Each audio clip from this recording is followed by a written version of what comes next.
don't need this. Am I? Okay.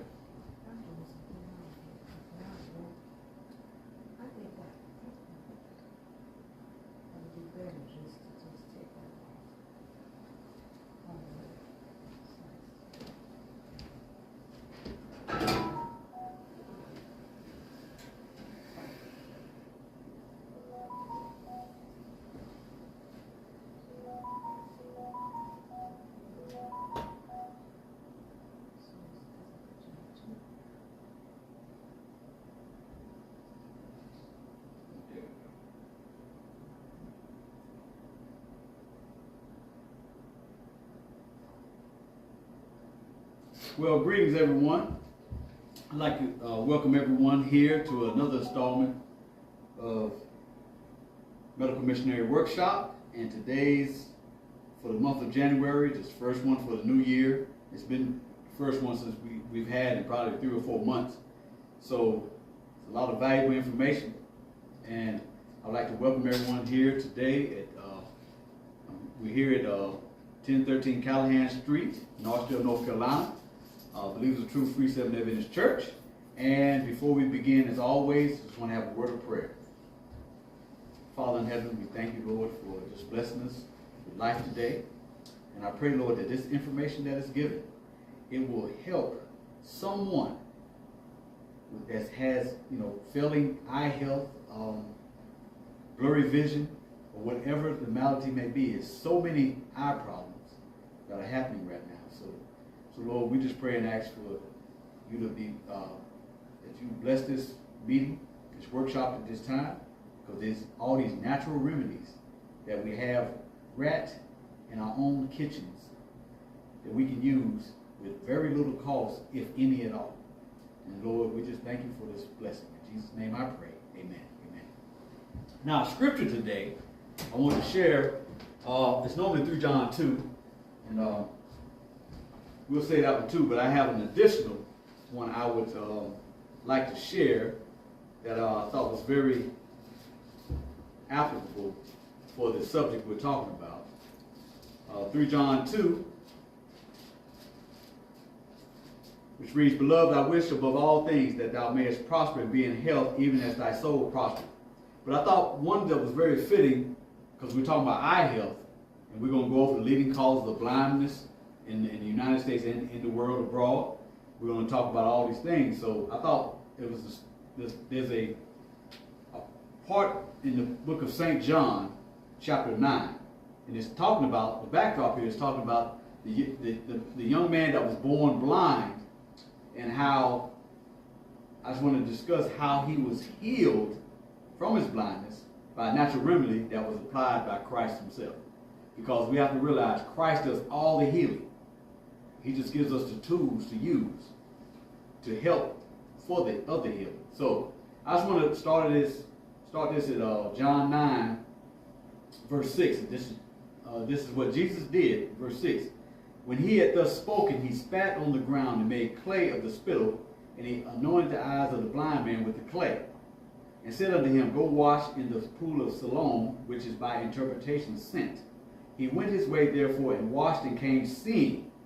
The neighbors therefore, and they which before had seen him that he was blind, said, Is not this he that sat and begged? So what was used here? Clay. He spat upon it. Christ spat upon it. He spat on the ground and made clay of the spittle, and he anointed the eyes of the blind man with the clay. That's a natural remedy. So we're going to discuss some natural remedies, but and also I want to share this from Ministry Healing, page 127. The only hope of better things is in the education of the people in right principles. Let physicians teach the people that restorative power is not in drugs, but in nature. Disease is an effort of nature to free the system from conditions that result from a violation of the laws of health. In case of sickness, the cause should be ascertained, unhealthful conditions should be changed, wrong habits corrected, then nature is to be assisted in her effort to expel impurities and to reestablish right conditions in the system. And that comes from a wonderful book, Ministry of Healing, page 127. And now I want to have the disclaimer. This content is not intended as a substitute for physiological or medical services. The The information is intended to be educational and may increase your spiritual awareness as well as help you overcome temptation and sin. Never disregard professional medical advice because of the content found in this presentation. Always seek the guidance of the Holy Spirit who will lead you into all truth. That's the disclaimer. So I don't want nobody to run off and say that there's a crazy elder on Facebook and YouTube talking about these things. That's a disclaimer. So everybody has to take responsibility and study these things out for themselves. But first, I would like to go over some of the, let me get this, some of the common eye disorders and diseases first and foremost. Now, some key points here is refractive errors are the most frequent eye problems in the United States. Refractive, and we're going to discuss the refractive errors, what they are. Diabetic retinopathy is the leading cause of blindness in American adults. Diabetic retinopathy. So we understand that as being, well, we're going to go over that also, blood sugar levels being in control. If not, this can happen. And also this word here, amblyopia, is the most common cause of vision impairment in children. Amblyopia is the most common cause of vision impairment in children. Now the overview here, it says the leading cause of blindness and low vision in the United States are primarily age-related eye diseases. These diseases include age-related macular degeneration, cataract, diabetic retinopathy, and glaucoma. Other common eye disorders include amblyopia and strabismus. We're going to go over these things right now.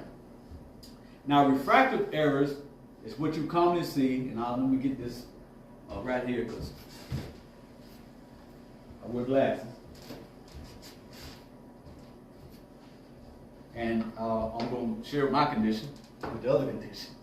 So, refractive errors are the most frequent eye problems in the United States. They include myopia, which is nearsightedness. That's what I have. I'm nearsighted. I can see things up close. I don't need nothing to read. But boy, once you go a distance, it's kind of rough. Now, the next one is hyperopia, which is farsightedness. That means a lot of people need those readers, but they can see fine far away in the distance. Now, astigmatism is distorted vision at all distances. So, myself, I'm not only nearsighted, but I have a touch of astigmatism also. So, I got a double sword there. Now, presbyopia that occurs between age 40 and 50 years is the loss of the ability to focus up close, inability to read words in a book, need to hold newspaper farther away to see clearly. Refractive errors can be corrected by eyeglasses, contact lenses, or in some cases surgery. The National Eye Institute states that proper refractive correction could improve vision among 150 million Americans. Now, the first one we're going to talk about is the age-related macular degeneration. We're going to talk about diseases. Then, in the course of this, we're going to also talk about what can prevent and also keep, if you have any of these that have started, what can keep them where they don't progress. So that's what we're going to discuss. But right now, we're going over the main ones, per se. Now, age-related macular degeneration. Age-related macular degeneration, AMD, results in damaged, sharp, and central vision. Central vision is needed for seeing objects clearly and for reading and driving. AMD affects the macula, the central part of the retina that allows the eye to see fine details. There are two forms of AMD, wet and dry. With wet AMD, abnormal blood vessels behind the retina start to grow under the macula, leading to blood and fluid leakage. Bleeding, leaking, and scarring causes damage and leads to rapid central vision loss. An early symptom of wet AMD is that straight lines appear wavy. So you got to get that. Early symptom of wet AMD is that straight lines appear wet. Now with dry AMD, the macula thins over time as part of the aging process, gradually blurring central vision. The dry form is more common and accounts for 70 to 90% of causes of AMD. It progresses more slowly than the wet form. Over time, as less of the macula functions, central vision is gradually lost in an affected eye. Dry AMD generally affects both eyes. One of the most common early signs of dry AMD is drusen. Now, drusen are tiny yellow or white deposits under the retina, often found in people 60 years and older. Small drusen are normal and don't cause vision loss. Having many large drusen raises the risk of developing advanced dry AMD or wet AMD. About 1.8 million Americans aged 40 years and older are affected by AMD. An additional 7.3 million with large drusen are at high risk of developing AMD.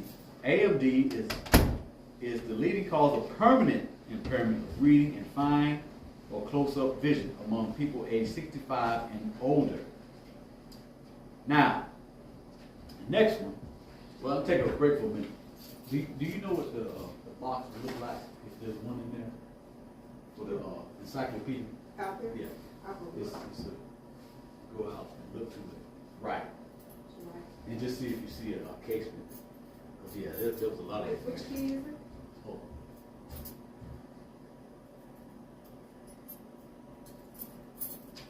This one right here. Okay. Now, the next one is cataracts. Cataracts is the clouding of the eye's lens. It is the leading cause of blindness worldwide and the leading cause of vision loss in the United States. Cataracts. Cataracts can occur at any age and can be present at birth. Removing cataracts is a widely available treatment. However, access barriers such as insurance coverage, treatment costs, patient choice, or lack of awareness prevent many people from receiving the proper treatment. An estimated 20.5 million, that's 17.2%, Americans aged 40 years and older have cataract in one or both eyes, and 6.1 million, 5.1% have had their lens removed by surgery. So cataract is the leading cause of blindness throughout the entire world. Diabetic retinopathy. Diabetic retinopathy, other known as DR, is the leading cause of blindness in American adults. With DR, there is progressive damage to the blood vessels of the retina, the light-sensitive tissue at the back of the eye that is necessary for good vision.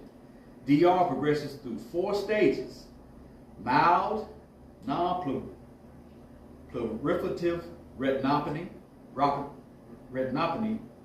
which is tiny areas of swelling called microaneurysms occur. Number 2, moderate retinopathy, non-proliferative retinopathy. That's a blockage in some retinal vessels. Severe non-proliferative retinopathy. That means more vessels are blocked, leading to growing new blood vessels. Number 4, proliferative retinopathy, is the most advanced stage. Diabetic retinopathy usually affects both eyes. The risk of DR can be reduced through management of blood sugar, blood pressure, and cholesterol. Lifestyle. Early diagnosis of DR and timely treatment reduce the risk of vision loss. However, as many as 50% of patients are not getting their eyes examined or are diagnosed too late for treatment to be effective. An estimated 4.1 million Americans have retinopathy and 899,000 have vision-threatening retinopathy. So it mentioned here exams. So I'm letting everybody know, everybody needs to at least get a yearly exam of their eyes, and as you age, it's best to get the, when they put the drops in, what they call that? It's best to get your eyes dilated, because once they dilate your eyes, they can get a better visual picture of the entire eyeball and everything inside.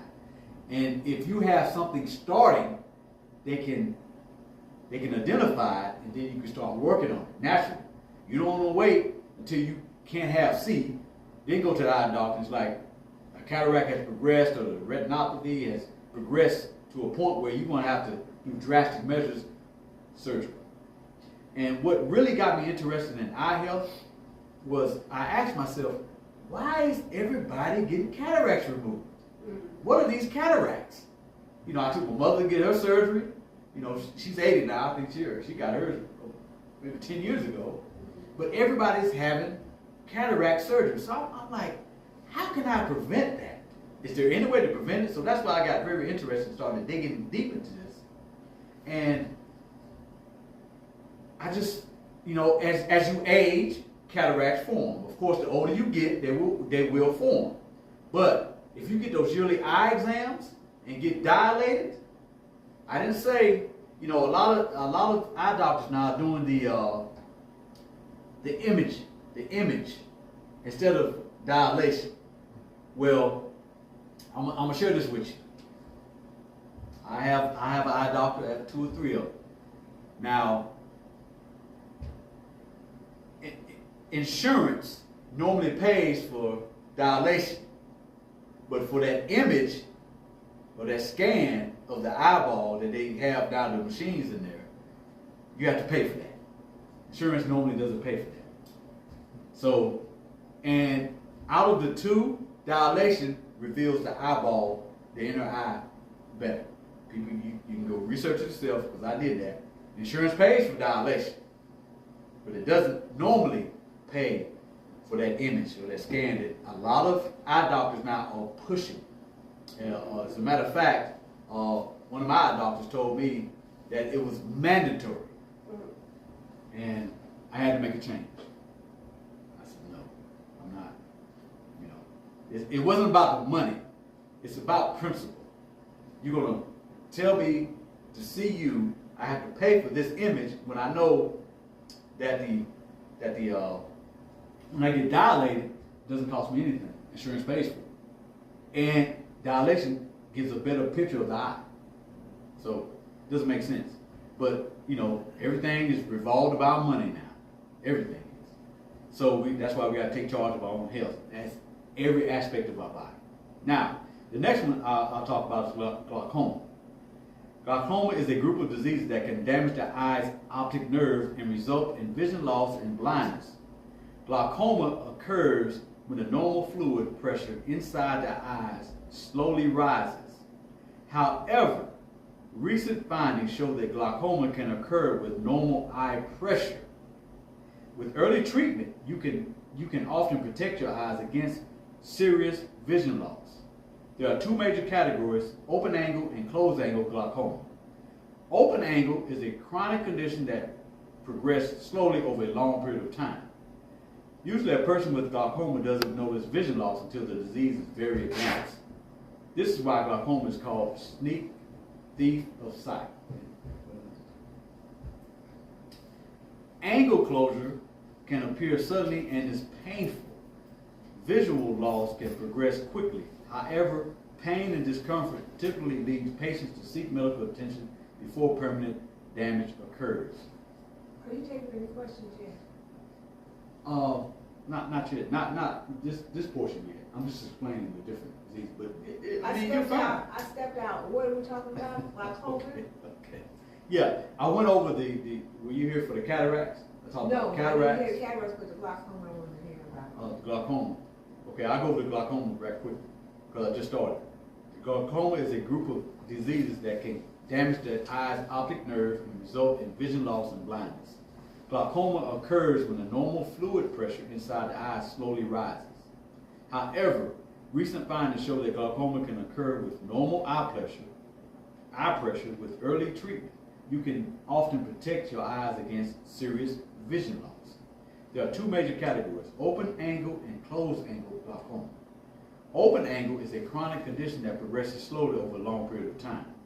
Usually a person with glaucoma doesn't notice vision loss until the disease is very advanced.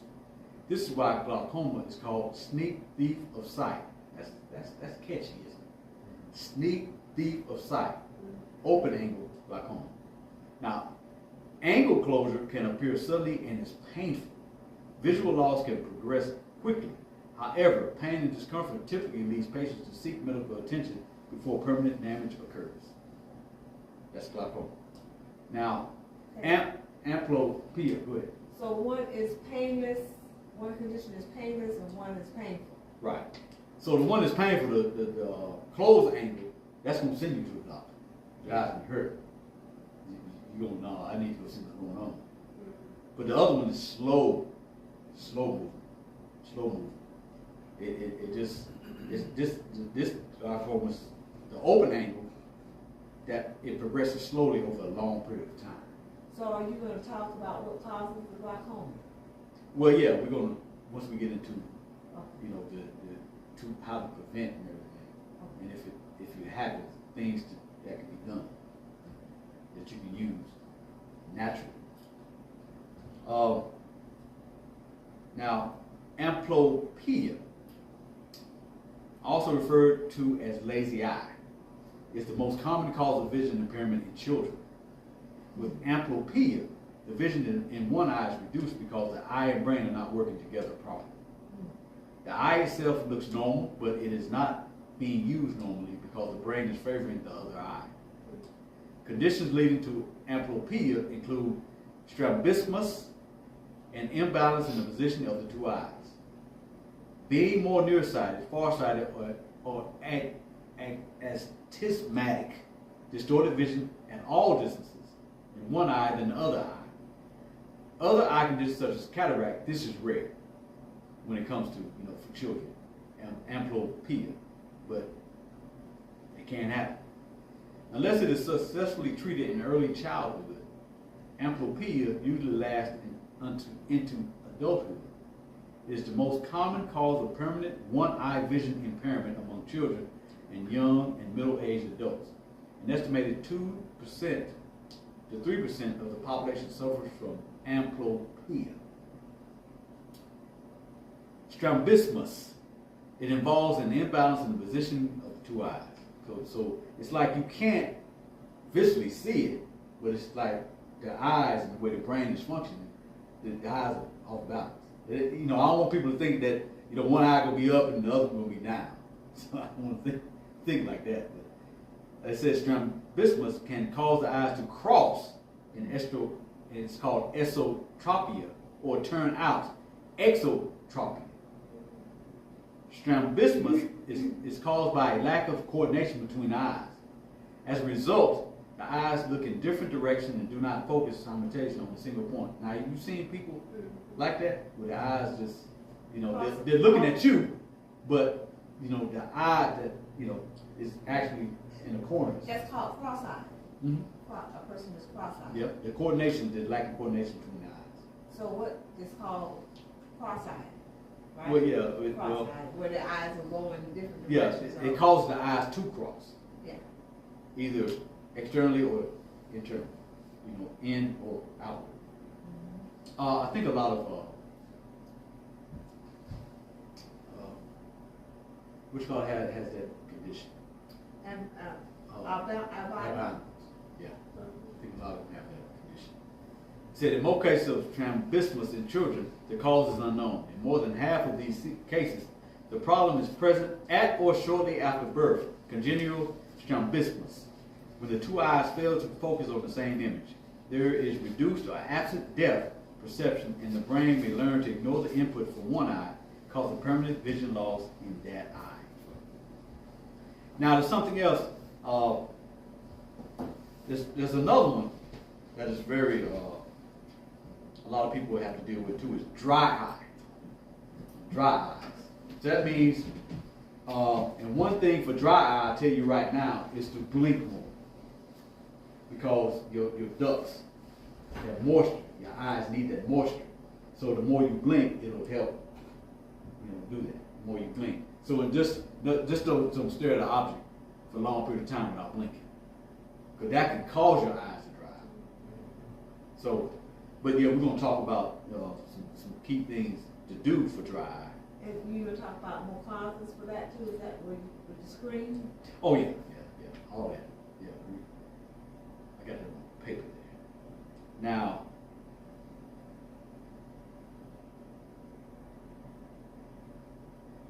prevention of some of these, not going to the natural remedies yet, but it says have a comprehensive eye exam every year. A dilated eye exam, we're talking about dilation, is the only way to detect some common, it says dilation is the only way to detect some common eye diseases in the early stages. These include conditions like glaucoma, diabetic eye disease, age-related macular degeneration. During a comprehensive dilated eye exam, your eye care professional places drops in your eyes to dilate them. This allows more light to enter the eye, so your doctor can examine for any signs of damage or disease. That's why the dilation is very important when you go, especially as you age. So you talked about how they now want to try to. Yeah, I did. You already talked about that image they want to give now, that scan that they want to do, that costs you. Yeah. It's better to get dilated. It's better to get dilated. Insurance pays for the dilation. And also they can see, detect. They can see it better. They can see the inner workings of your eye better. So I looked that up because I was wondering why y'all pushing this like this. But you know, dilation takes more time.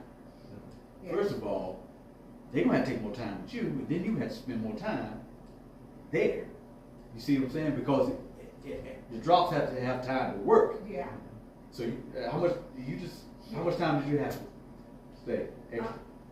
Maybe 30 minutes or so? I think 30 minutes. Yeah. But it's worth it because yeah. It detects what's going on better than the what is it called? They're using that, the scanner. Yeah, that image you use, that whatever that thing is. Now, so that's one thing. Comprehensive eye exam. It's just like a physical every year. Just think about that. Your eyes are very important. You need to have your eyes checked. Everything can be fine, and all of a sudden, boom, one day you can. Oh, and I share this with you. I just thought about this. You know, one of the signs of MS, multiple sclerosis, is that your vision can go while you're driving down the street. You'll regain it back, but you can lose vision just like that. Now, the reason I know that because my sister, she was losing her vision. Right? I mean, I just thought about that because you can just, one eye can just lose vision. So MS, is that anything to do with your brain? Yeah, your brain, yeah. You have lesions. You have more lesions in your brain. On the brain. Yeah. Because the eye is closely connected. That's right. I'm finding out to the brain. And your eyes also connected to your canal system, your nose, your breathing, and all this is connected. All this. But when you were just hearing and everything. Talking about the different diseases to the eye, it kept mentioning the brain. Yeah. The brain, the eye. Brain is very connected. Yeah. Connected. Yeah. Very close connected. Because you hear people, they can have strokes, and depending on what side of what part of the brain here, they can do this side. Just like they can use control of one side or the other. You know, it affects, all that affects. You see? And when we go over some of the preventative measures, it'll take care of all that. Blood pressure, everything. Now, it also talks about wear protective eyewear. We should all know that. If you're doing certain jobs, you're out on construction, playing sports, different things like that, you need eyewear. You know, it's like myself, just as simple as, I think sometimes I'll be going to the house looking like I'm about to go work on got one of those things about to chisel something out there, what you call jackhammer or something. You know, just me cleaning out little boxes. I got goggles on, mask, everything. Because I don't want that fine dust getting in my eyes. You know. I'm sure the cat's like, man, why you got all this stuff on? You know. But they used to it. But I put it all on. Gloves, everything. So, but yeah. And also, I'll mention this right now. UV rays damage your eyes and can cause cataracts to grow progressively quicker. So the way you protect your eyes if you're out in the sunlight, especially if you got certain jobs or whatever have you, wear polarized sunglasses because they'll keep out 100% of the UV. Don't wear these just cool, oh man, these look so cool, you know, I look so cool. You want polarized sunglasses because if you always are exposed to UV light, like all day long, every day for months, years, what have you, you're gonna, it's gonna affect your eyes sooner, and you'll start cataracts start forming, all these different things we already went over. They'll start forming quicker. We're losing our eyesight in younger ages, younger now, and we wonder why these things are happening. We're gonna go over some of that. So wear protective eyewear, eye guards designed for specific activities. Now, and also mention this at this time, be a good appropriate time to mention this. What also we need to guard, well, we're going to go in the eye strain with that. So when I go to eye strain, I'm sorry. I don't want to get ahead of myself.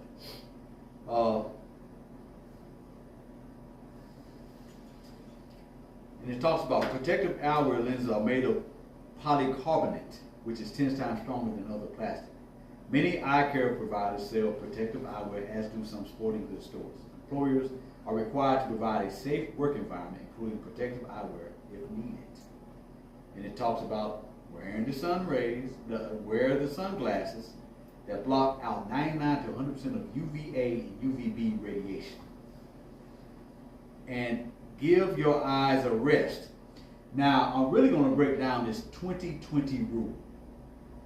Across the board, this kept coming up, the 20/20 rule. And we're going to break it down. I got the breakdown right here. Now, clean your hands and contact lenses properly. Now, I'm going to say this about contact lenses. I wore them for years. And I hated glasses. I just hated it with a passion. I was supposed to be wearing them when I was in school, just a tot in junior high. But I didn't want to wear glasses because they weren't cool. So I would walk around half seen, you know, or I go to school with my glasses on and take them off when I get to school. You see, it just wasn't cool at that time. It just wasn't, you know. So even as I got aged a little older, went in the military when I was 17, and I didn't like to wear them. I wore contacts. And what happened was when I started working at the Boat Milson in '95, I still wore contacts. And I would wear these contacts, and I kept going running the bathroom. I'm like, man, it's like something scratching my eyes. So I would take them in and out, in and out. So I'm like, what's going on here? So I go to the eye doctor, and he tells me, what kind of environment do you work in? It's a lot of dust where you work at. I said, yes, a lot. I'm right in front of me because I work on the slides where these bags come down and dust just all day long. He said, that's the problem. You're not going to, these contacts, you're going to have to figure something else out. They're not going to work for you because you're going to be running the bathroom every 5 minutes, and I know you're going to be able to keep a job like that. So I said, okay, doc, okay. Were you wearing safety glasses as well? No. It was just a dust. No, I wasn't wearing safety glasses. This is right. You hear me? I didn't like glasses. I didn't like no safety glasses or anything else. On your job. Yeah, no, not on the job. Because it wasn't, people don't think that fine particle dust would do that. It just manifested itself in my eyes because I had contacts in. And that stuff would get trapped behind get trapped. Yeah. Yeah. So imagine if you did, a person who didn't have contacts and they're just their bare eyes, Yeah. they're getting that dust. Well, a lot of them got the bare dust because a lot of us didn't wear contacts. Protective lenses because it wasn't a requirement. Because like I said, most jobs, fine dust, they don't require it. So we need to be aware of that because Yeah, we all need to be aware of that. That fine dust it'll mess your vision up. mess your vision up too. Yeah. So make a long story short, I went to, I got me some glasses, finally. And I'm gonna share this story while I was in the military. I had to share this because, like I said, I've been wearing glasses for a long time. I don't want to tell myself, but it's on my driver's license too, so I don't have some glasses on when I drive. When they pull me over there, they can give me a ticket. But I'm trying to improve on my distance, and there's ways to do that too. So I'll share that with you. But I got up for work one morning when I was in the military. I was stationed in Seymour Johnson, Goldsboro, North Carolina, and it was foggy and it was raining. I think I had some of those military glasses, and back then they called them birth control glasses. Yes. That's what they called them. You know, these ugly, just black frame glasses. Huh?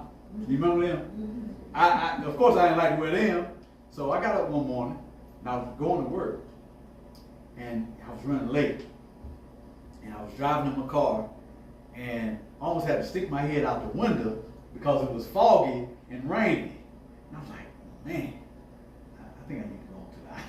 I need to go see something about this, because that was like, man, I almost literally had to stick my head out the window to see clearly until, you know, the windows unfold themselves. But I was driving around with no glasses on. So when I went to the doctor probably that next week, this is what the doctor asked me after he took my exam, had my exam. He said, "Did you drive over here?" He asked me that. Wow. Yeah, I drove over here. Well, I tell you need some corrective lenses, 24/7. I was like, wow. I said, okay, doc. So I started wearing them. And, you know, I still would sparingly wear them. I never wore them outside of, I don't know, driving, maybe. But it wasn't on my license back then. I didn't get on the license until I got here. But, you know, I got the military and different things. But I had to share the story because that was bad, you know. Think about that. You have to basically stick your head out the window, you know, driving. Doctor, I was gonna say, they have the doctor ask you, did you drive? I don't. He asked me that. I Did don't. you drive? At first, I was like, "Why'd you ask me that?" I said, well, They actually classify that as legally blind. yeah. Yeah. Do it. Yeah. That's right. I can't claim that. You know. Now, but it says talks about clean your hands and contact lenses properly. Now, I will say this: if someone pulls up the YouTube, you can see if anybody asks any questions, anybody has any response. If you pull it up, you can go in the office with a code in there. But if you pull it up, I'm not doing y'all just excuse me for one moment. I want to get something set up here. So in case somebody has any questions or anything. And also, you can also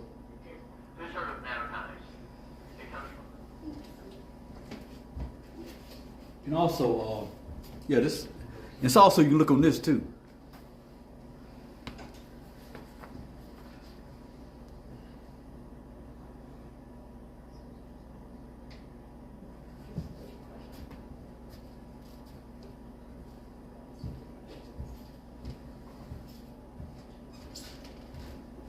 Now, I'm back. Now, this is something we're going to deal with. We're going to break this down a little more too. Did you do this? Yes. Oh. What? Somebody on here. Oh, I know why. Let's see. They sent that to me a long time ago.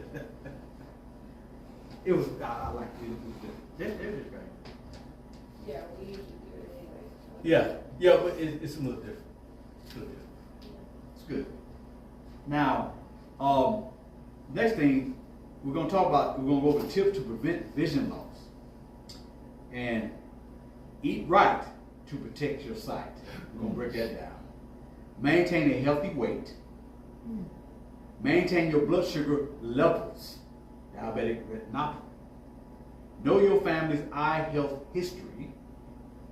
Quit smoking if you smoke, or don't never start. Because if you smoke, it increases age-related macular degeneration, cataracts, optic nerve damage. all these eye conditions can lead to blindness. So if you're smoking, I'm going to tell y'all right now, I'm going to say it right now. Stop smoking. And that includes marijuana,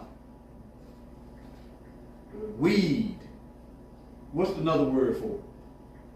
Pot. Pot, Cannabis. cannabis, whatever.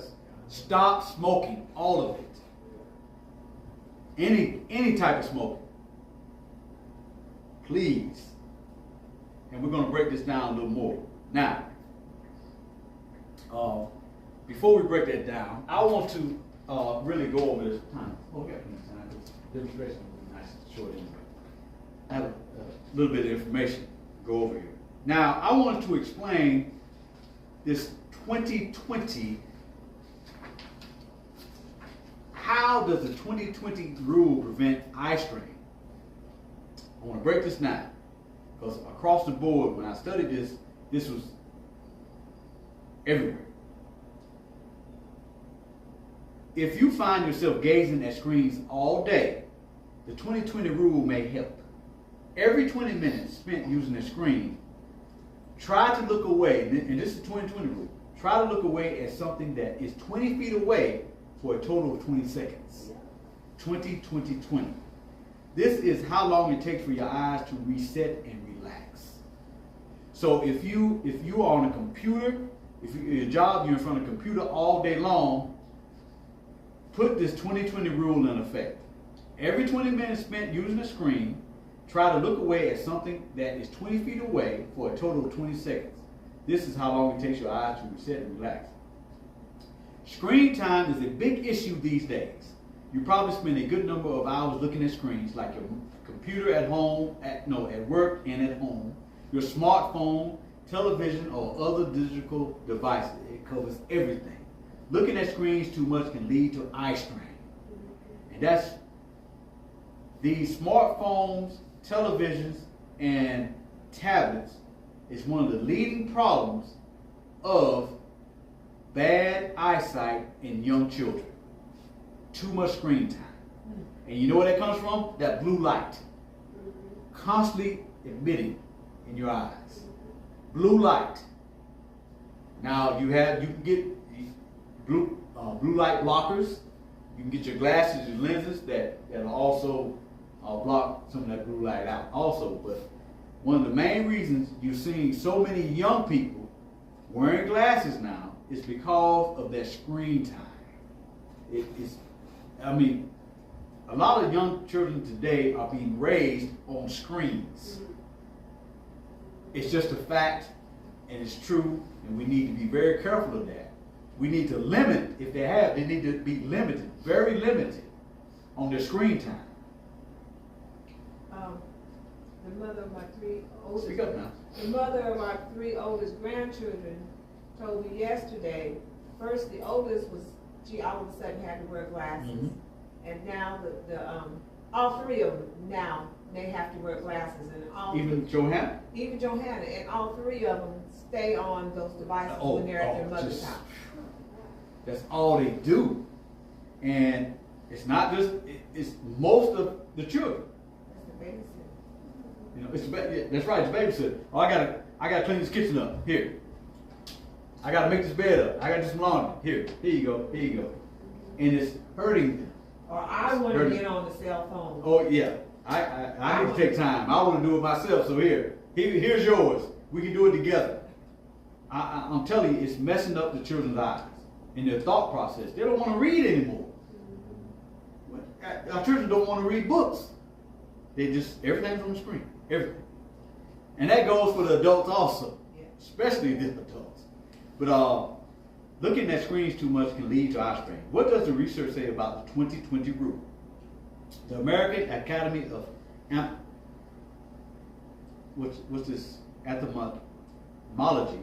Ophthalmology explains that looking at digital devices won't necessarily damage your eyesight, but it can cause strain and unpleasant systems. And to say that means that very limited. But it can cause strain and unpleasant symptoms. Humans normally blink around 15 times each minute. When staring at screens, this number decreases to a half or third that often. That can lead to dry, irritated, and tired eyes. So what it's saying, you're looking at a screen, your eyes are open more. You're not blinking as much. So that can lead to dry, irritated, and tired eyes. Eye strain caused by screens has its own name. It's called computer vision syndrome, CVS. Isn't that a pharmacy? CVS. And this is a study published by Malcolm Lee's Journal of Ophthalmology. Researchers examined computer use and its effects on the eyes of university students in Malaysia. Almost 90% of the 795 students had symptoms of CVS after just 2 continuous hours of computer usage. Only after 2. Think about if you're on the computer all day. 8 hours a day, 10 hours a day. And not even, it's 2020, you're not even doing that. Whew.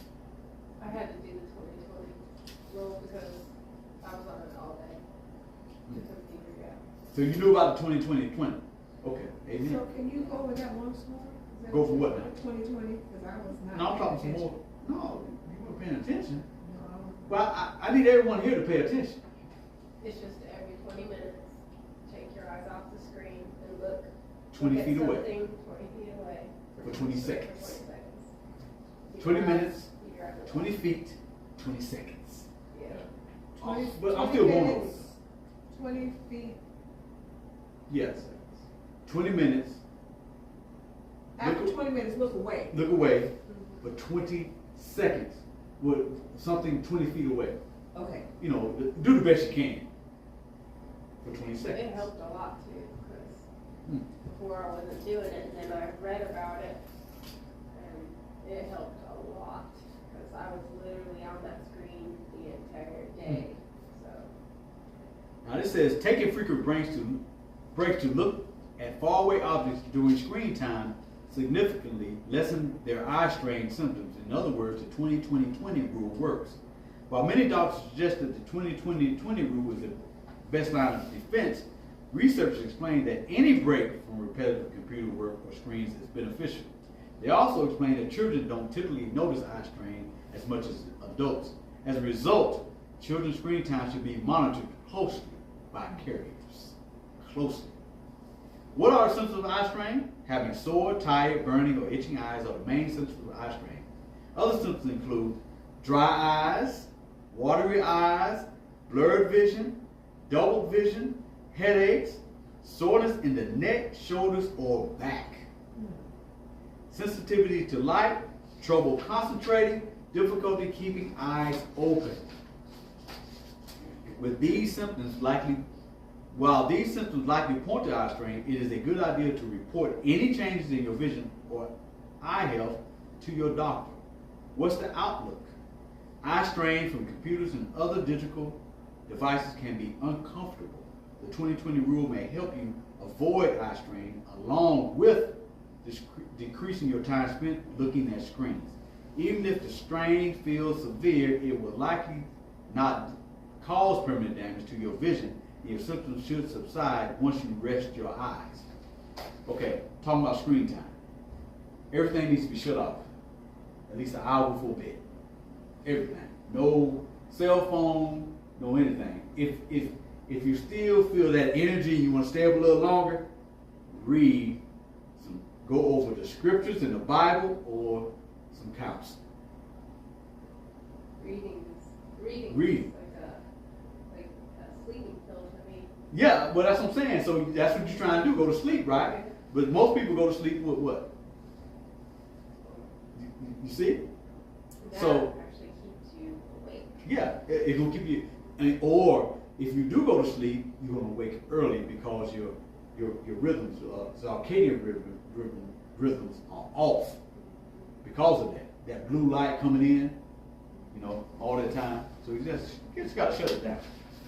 So Now, if the light is affecting the eyes, it's also affecting the brain. yes, it Because is. they're connected. That's right. Mhm. And we're going to talk about those things, especially prevention, right? What is it?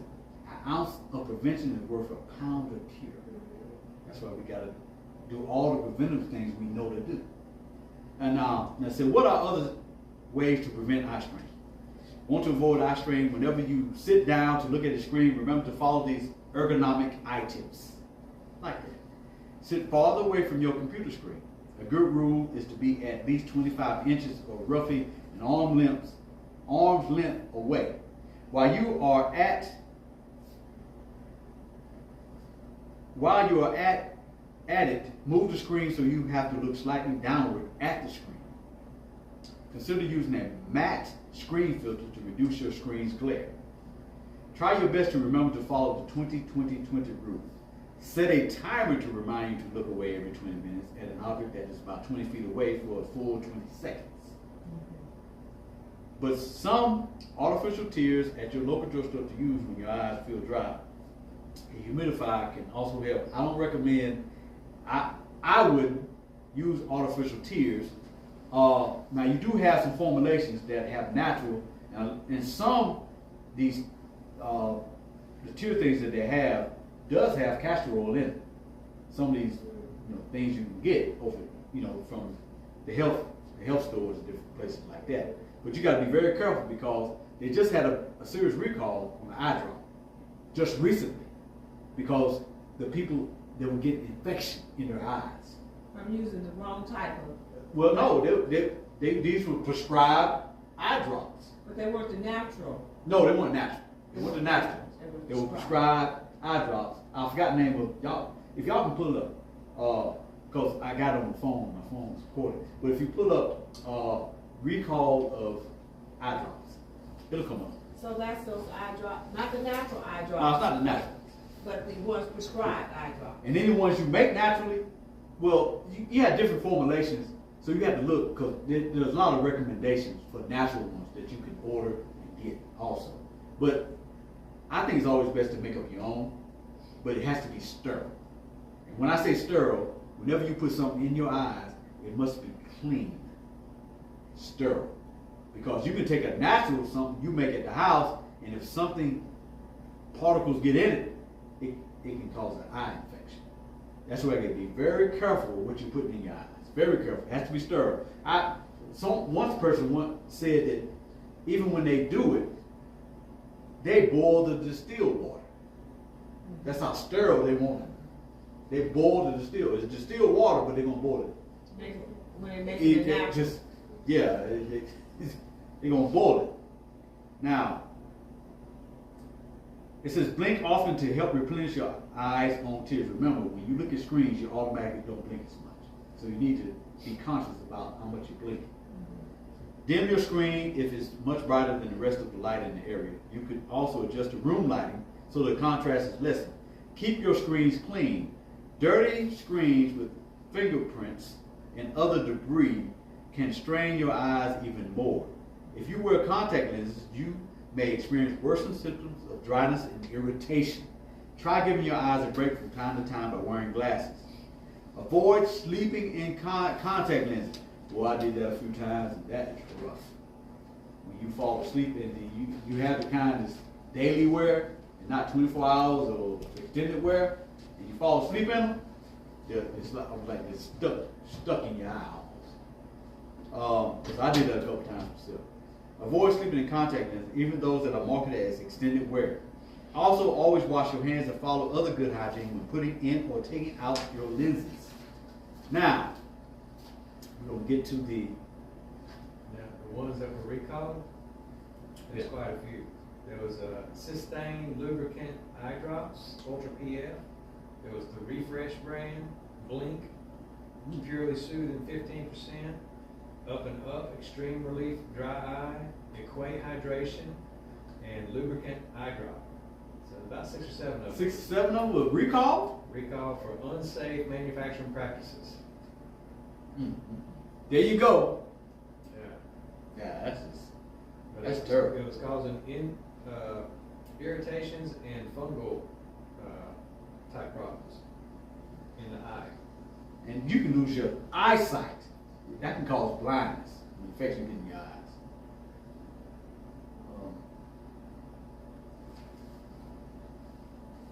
Now, I want to share this. This was published in February the 15th, 2023.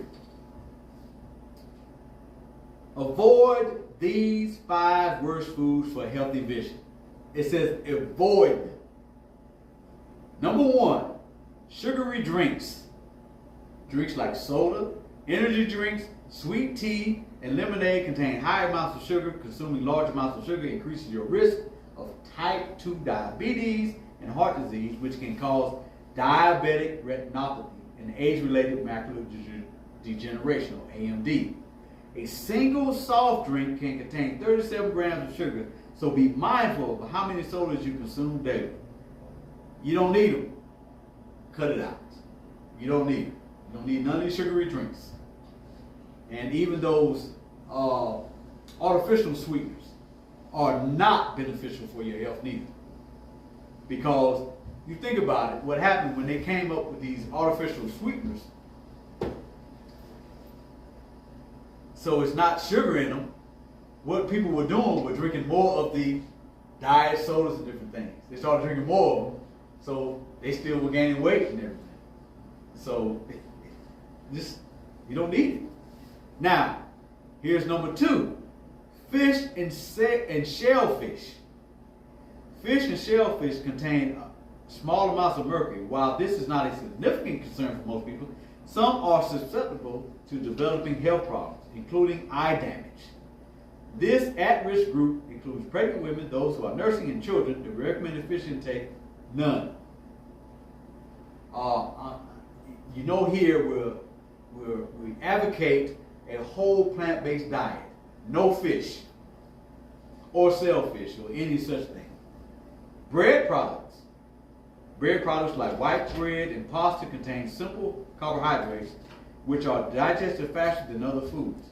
A diet that's high in simple carbohydrates can cause chronic inflammation, a condition that has been linked to AMD. If you're concerned about bread products in your diet, limit your consumption of or try whole grain alternatives. Prepackaged foods. Prepackaged food often has high levels of sodium, including soups, sauces, and all canned goods. High amounts of sodium can lead to high blood pressure, which can damage your retina and cause a condition known as hypertensive retinopathy. That's what high blood pressure. For less salty alternatives, look for low sodium labels on cans at the grocery store. Once again, whole plant food based diet, you don't have to worry about that. Get your beans, you want a can of beans, you just get you some fresh beans, soak them, and put them in the pressure cooker or the slow cooker.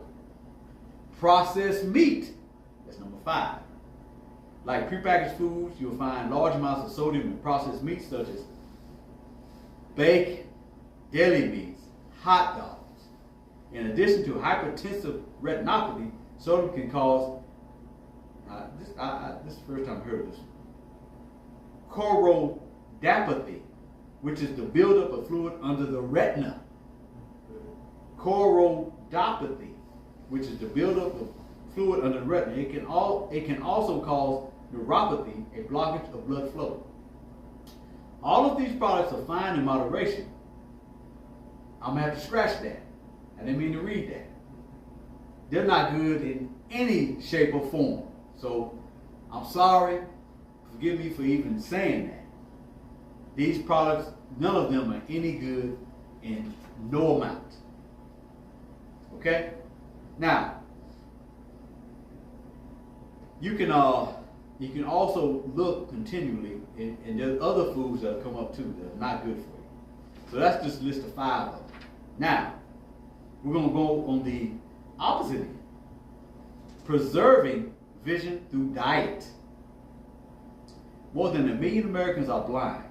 The good news is that all 4 of the most common causes of vision loss may be prevented with a healthy plant-based diet. Age-related macular degeneration, diabetes, glaucoma, and cataracts. Is that clear to everyone? Okay. Now, diabetes is not only a leading cause of blindness, but also of amputations and kidney failure. Did y'all hear that? Diabetes is not only a leading cause of blindness, but also of amputations and kidney failure. Glaucoma is a deterioration of our optic nerve, the nerve that connects our eyes to our brain, and is second only to cataracts as the world's leading cause of blindness. Surprisingly, we still don't know what causes it, so there's been a desperate search for environmental and dietary influences. So Good. cataracts also can cause blindness? Mm-hmm. You know why? Why? Okay, so when they start, right, you might not notice an effect, but what happens if nothing is done, they'll continue to grow and grow. If you do nothing and they continue to grow and grow and grow, it'll start covering. It's like a dirty window. That dirty window spot will get larger and larger and larger till you can't even see out the window, and that's what it'll do to your eyesight. Cataracts. Yep, that's right. You ever see it's that white. It's like the pupil is white. It'll start forming and it gets bigger and bigger. Yeah, I've seen. So that's why they go in and see. If it progressed so far, surgery, right? But if you catch it early, you can stop it from progressing, or even it can be dissolved. So now, if you have this surgery, it's a possibility it can come back. If you don't I haven't heard about that, but I guess if you live long enough, I guess it could. But you have to, If you don't change Oh, anything. yeah, if you don't change. Yeah, if you don't change anything, but still, cataracts normally come with aging. Most of the time. Can I mention one of the largest Speak up. contributors? One of the largest contributors to Mhm. cataracts is dairy. Oh yes. Because your body doesn't know where to put it, so it stores it in your eyes. Yes. So it's storing the fat, or Yeah, the cholesterol. Well, there's a casein, Cholesterol. There's this- Mhm. there's So- this stuff called. Y'all speak up now so they can hear you. So that's what I was gonna ask you to repeat that, please, so that they can hear. Dairy products are very detrimental to your eyesight, especially creating cataracts and also glaucoma, because it is the protein casein that's in the milk. That's why we were not built. No human was built to drink cow's milk. We're not calves. We're not calves. That's right. Now we'll see these commercials. Does the body good, and the white mustaches with the milk and everything. And just because they say, well, I'm lactose intolerant, now they take the lactose out of the dairy milk and you think it's okay to drink. No, it's not. Dairy, any dairy, I say it like this, it's just bottled up mucus. That's all dairy is. Bottled up mucus. I want y'all to understand that. And that includes the ice cream, the cheese, and anything with dairy. Anything with milk. So, and it does, it promotes bad eye health. It promotes it. So, now,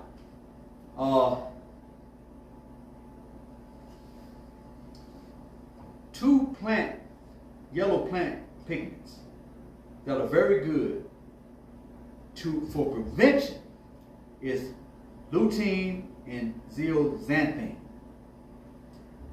And I want y'all to guess where do these things come from? Green leafy vegetables. Now, two yellow plant pigments and greens that seem to know right where to go. When we eat them, they home right into our retinas and appear to protect against degenerative eye disease. This is not a unique phenomenon. Lycopene is the red pigment in tomatoes found protective against prostate cancer. Guess where it goes when a man eats a tomato? Straight to the prostate.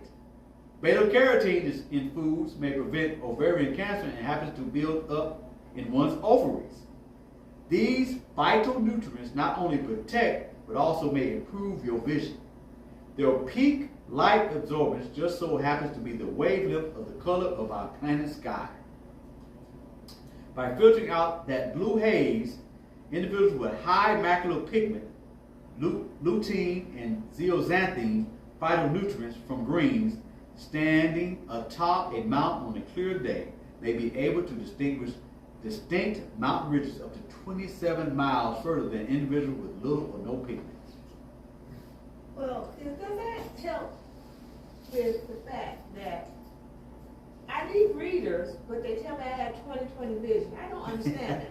Yeah, that's an oxymoron. Same here. Yeah, they Okay. tell him the same thing.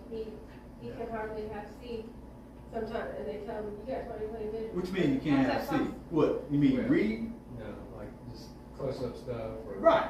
His That's eyes are what- getting worse and worse. Yeah. And they still tell me he's got 20/20. Me too. And we got that. So do you have prescription readers? No. No. Okay, good. So we just get them over the counter. No, don't get them prescription readers. That make it that worse. Okay, so you can have 20/20 vision and still can't see, read.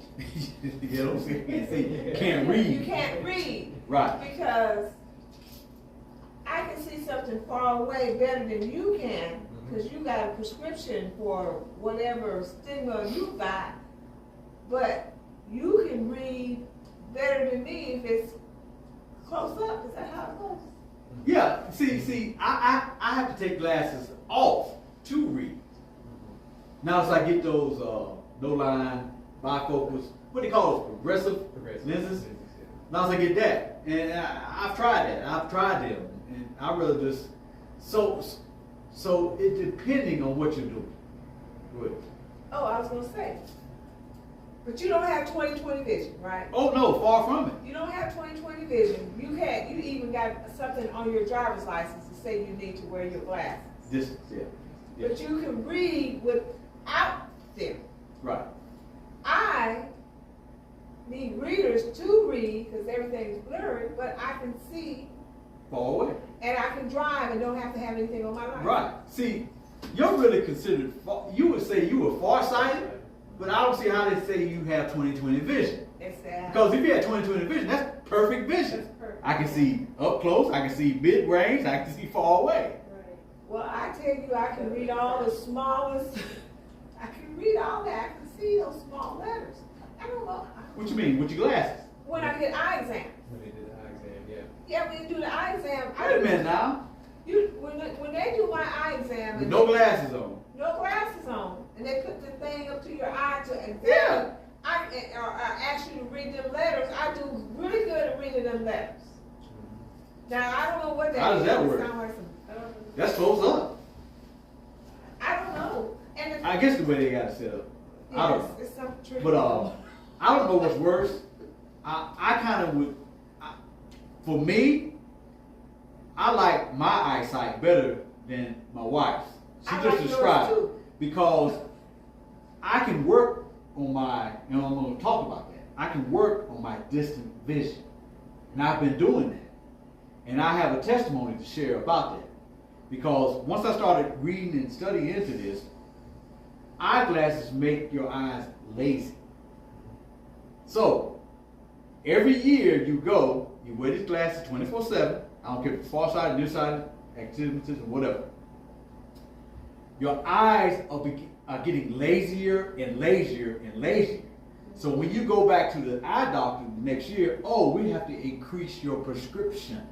Yeah, that's why when you take them off, you feel this pull on your eyeball. So, Because So all of it- a sudden your eyeball's trying to work. so what? I don't know what we call that, but I've been working on my distant vision, and I just had an exam 2 weeks. Well, it's been about a month ago, and they lowered my prescription. My astigmatism came down a little bit, and my weaker eye is my right eye, and they didn't need to put as much strength on the right side as they did before. So these things work. So you were practicing what? Well, strengthening my eye. That's why you see me not wearing my glasses as much. So if I'm looking at something, say I'm looking at something on YouTube or on TV or something, you see a lot of times I'm not wearing my glasses because I'm trying to get the strength. Or when I go walking, I don't wear my glasses. If you realize, I'm looking off in the distance as I'm walking. So it's strengthening my away vision. So, And it's actually working. By God's grace, it's actually working. so the glasses were making your eyes lazy. That's right. So And they were being exercised. now listen to this. What sense does it make for me now? If I couldn't see the tree in front of me or the bush in front of me, that's different. Yeah. But I can see everything in front of me. It might not be as clear. It might be a little blurry. So why do I need to walk or exercise with glasses on? Right. I'm just further keeping these glasses on. My eyes are getting weaker and weaker and weaker. So when you start practicing not The wearing 20/20 and all that. your vision has improved. It's helping. Yeah, Helping your vision. it's helping. It's helping. So, and I'm 60. So, it helps. We have to follow these things. The diet is very, I think in the, when I sent the email out, I said in the email that a lot of people don't correlate vision and health, lifestyle and vision. They just don't. It's like it's separate. Everything coordinates together. Everything. Our eyes, everything. So we can't separate it. What we're putting in our bodies directly affect what our eyesight is going to be. Eye disease and everything. Everything. So, and it's so very important. Now, this is talking about, don't eggs also have significant amounts of these critical eyesight savings, nutrients? And this is what it says. That's the egg industry scrambling the truth. Mm-hmm. They're scrambling the truth.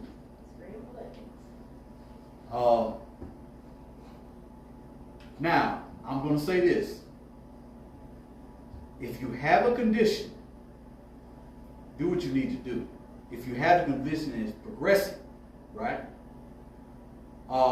Supplement on certain vitamin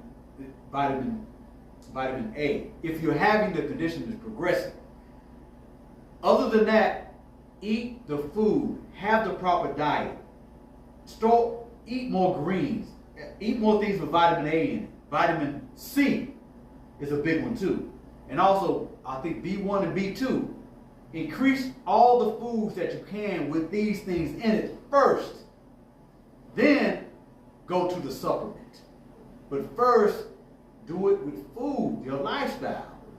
Walking every day, at least 30 minutes. I said every day. I didn't say 5 days a week. I said every day. And on Sabbath, with Sabbath keepers, you take that digestive walk after the meal. That's 7 days. Digestive walk. We can do that. Go ahead. Well, have you talked about how hydration, Oh, yeah. drinking water? Glad you. Yeah, that's what I I'm do. going to add something to that. Yeah. The dry eyes, simple. Drink more water.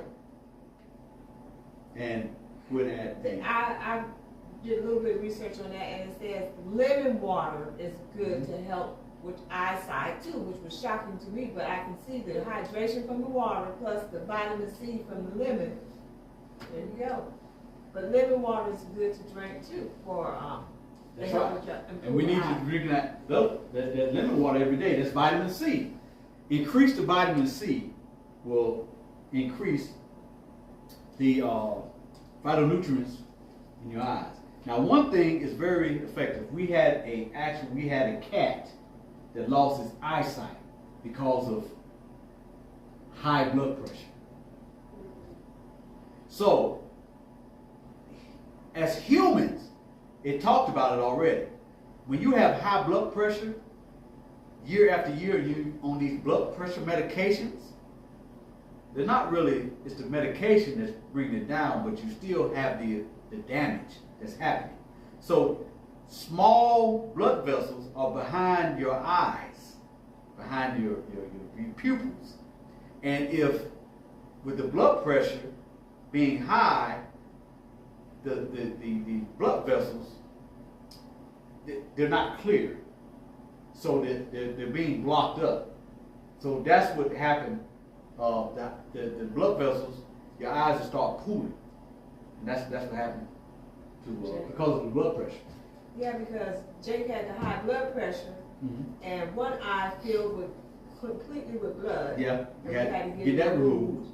And then the other eye filled with blood. And we had to get that removed. Yeah. But see, if we would have known after the first eye he had high blood pressure, we didn't know until after he got seen for the second eye. So you think about that. When we have high blood pressure, especially if it's uncontrolled, what it's going to do to your eyesight? Because he talked about the retinopathy for blood pressure. That it's just amazing. So the standard American diet, or what we call is sad, it's a sad diet because most of these eye problems are in the Western world.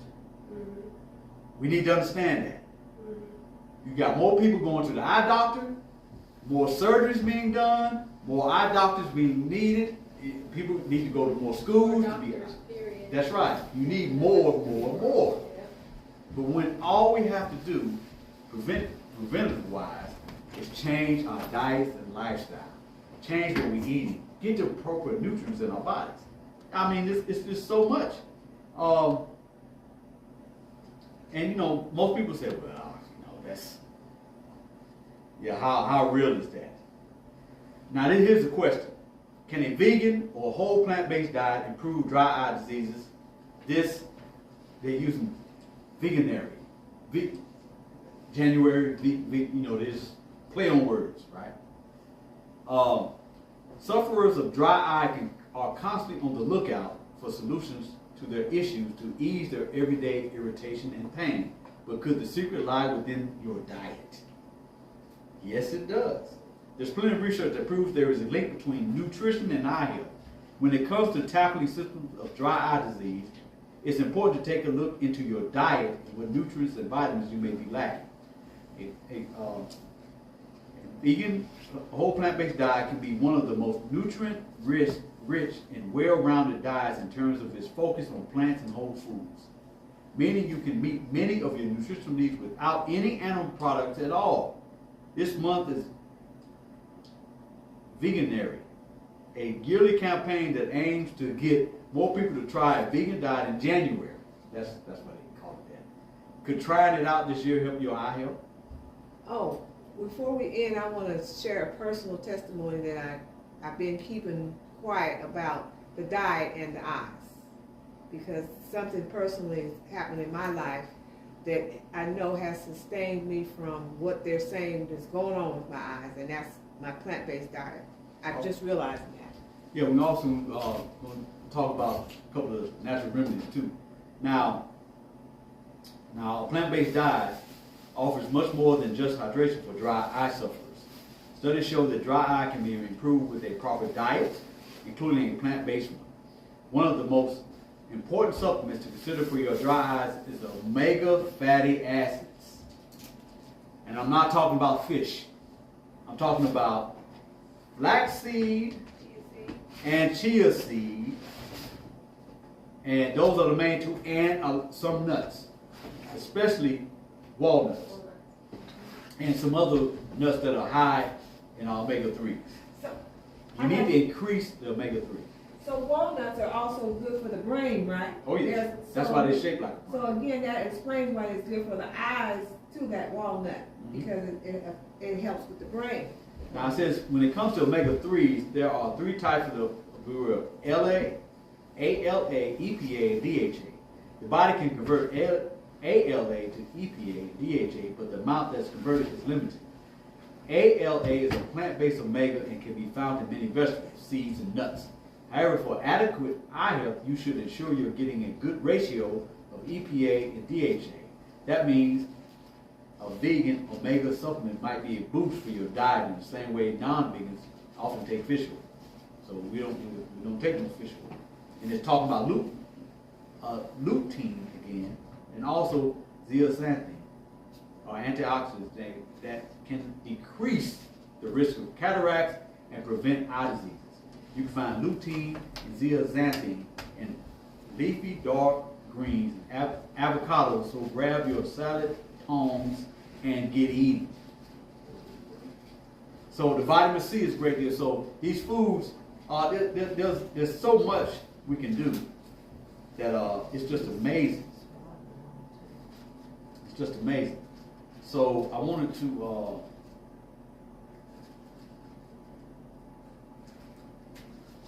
anybody have any questions? Because I mean there was a lot that I had. Go ahead. Now, remember the rebounders. Oh yeah. Rebound. That's some of the things for prevention. They said that the rebound is very good because of the blood flow. So it's like every time you rebound, you know, just like a small trampoline, you're rebounding, which is real good. You're bouncing on that rebounding. However you're bouncing on it, it says you put your eyes on an object while you're rebounding, and then take your eyes off that.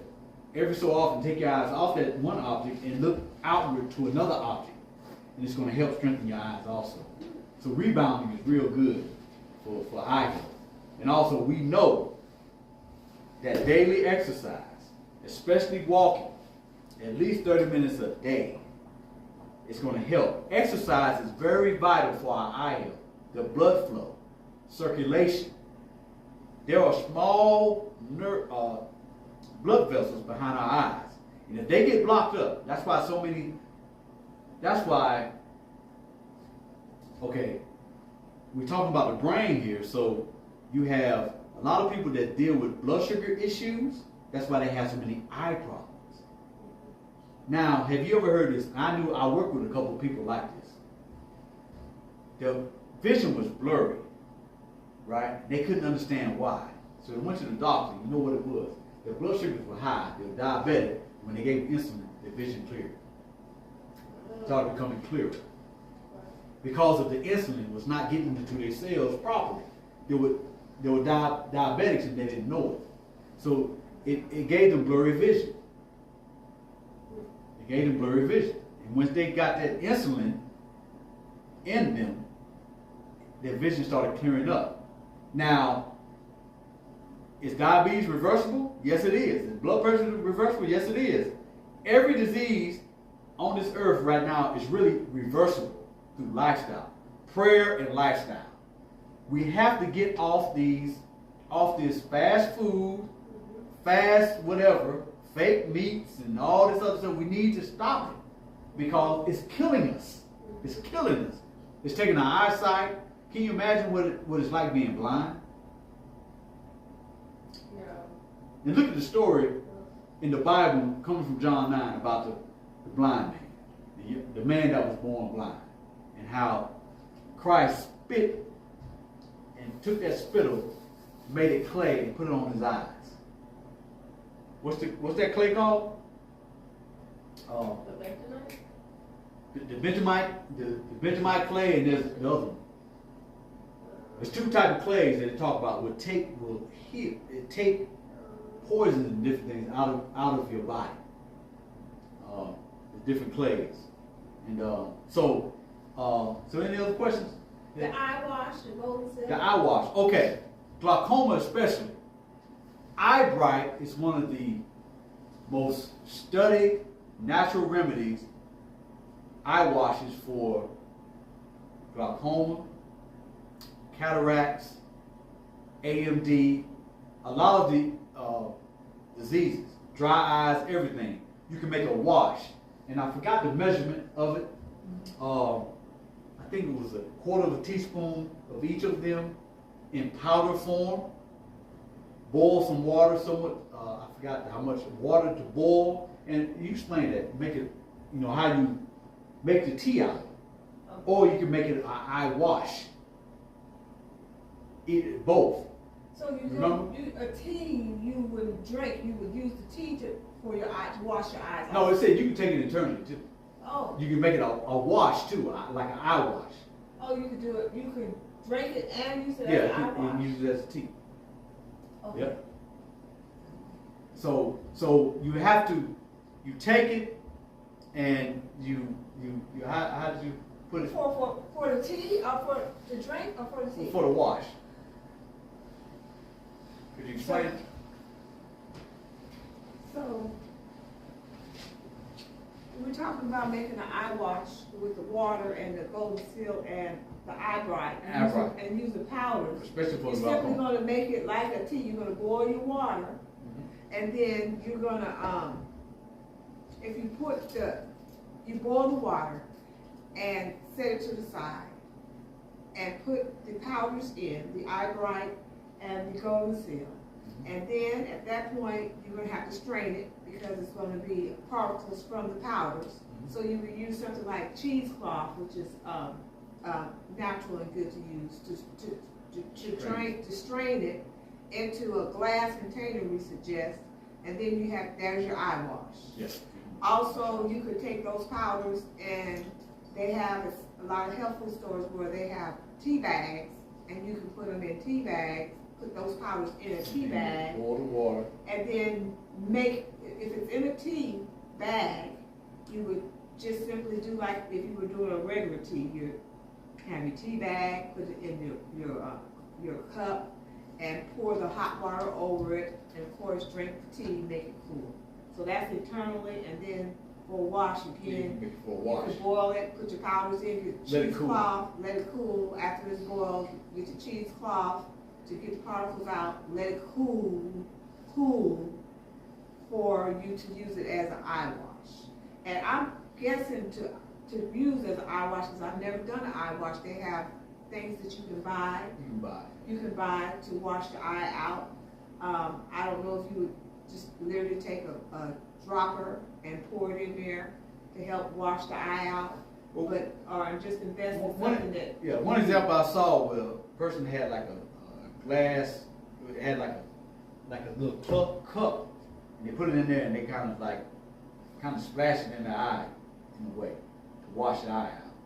That's how they did it. What you like eye irrigation? Eye irrigation, yes yeah, ma'am. And yeah. so what you would do is, we all have ways that we can go out and see how do you do an eye wash. So you would buy the golden seal and eye bright in powder form. Or you can get the leaves. Or the Depends leaves, how you want to do or it. the leaves, the closer you are to natural, the better. Unprocessed in any way, the better. But the ingredients are water, golden seal, and eye bright. Make a wash or a tea or both, and that will help with the eyes. Okay. Wait a minute. Now, so we're not going to do a demonstration today. We're fine. I'm going to talk about this castor oil, and I'll let somebody else talk about the lemon drops. Okay? Who wants to talk about the lemon drops? The lemon. Because you could be a Y'all tester. use it. Uh, So you want to talk about the lemon? well, Yeah, and I'm going to share my testimony after she shares her Oh testimony. yeah. about Well. lemon drops. After you do the lemon drops, we're going And to talk we about need to that. do this. We need to do it. Yes, because we need to do it. Yes. Oh, so you gonna do it on me, or you want? No, you best do it with me because I you know can what let to do. Sister Rossi can do it on me. You can do that on my eye. Yeah. Okay. So, I was listening to a missionary. I'm not gonna say who it is, but missionary and like naturopathic doctor, and he ran into a problem with people overseas that didn't have no eye doctors, but they were having the problems with the cataracts, and so they were losing their vision, and this was from an improper diet, the eating of a lot of animals and such like that we shouldn't be eating. And so he said, and you might know who this is by the time I'm done talking about it, but he said that he prayed about it. What do I do to help these people that don't have access to an eye doctor and can't have surgery and stuff like that?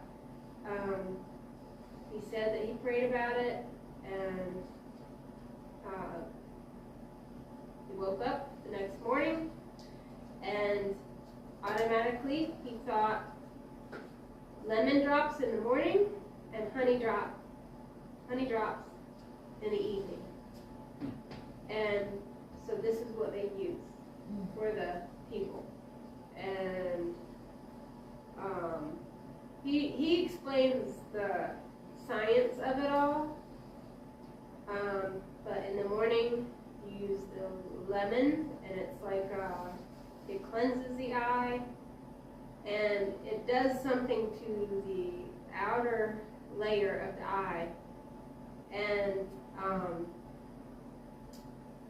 he explained it like, was it Peter? Peter or Paul had the scales come off his eyes. Paul? The scales? It was Paul. Okay. Yeah. He explained it like that.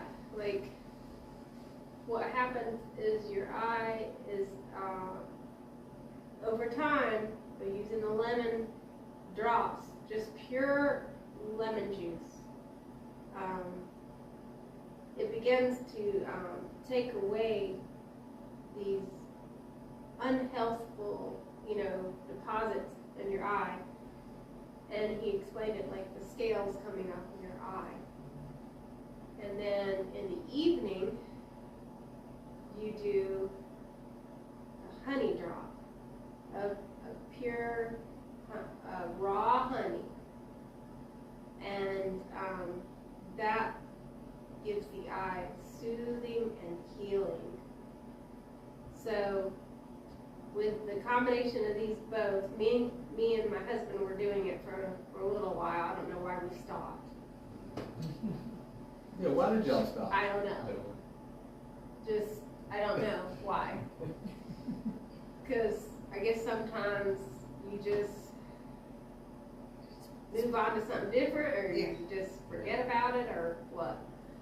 But I will say this, I can't speak for my husband, but I will say this. When I was using the lemon drops in the morning, and it's, believe it or not, the honey burns more than the lemon.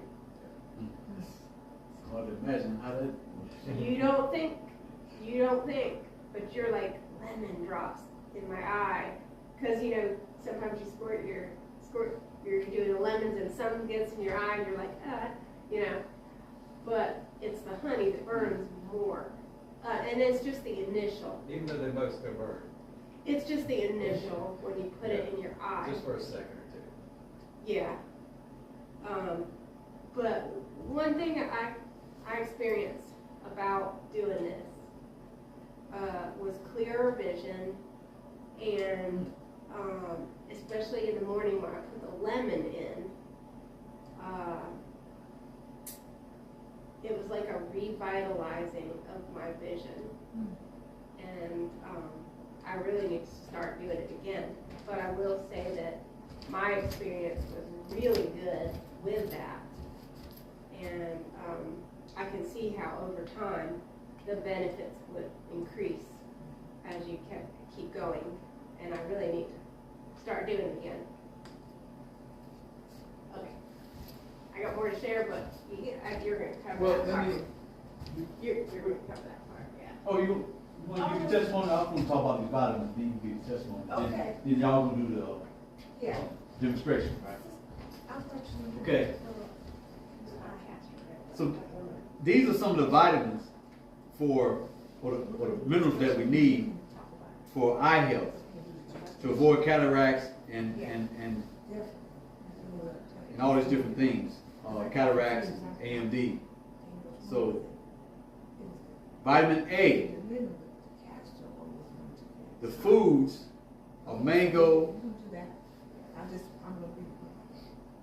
carrots, butternut squash, pumpkin, broccoli. Okay, for vitamin A. And we know sweet potatoes.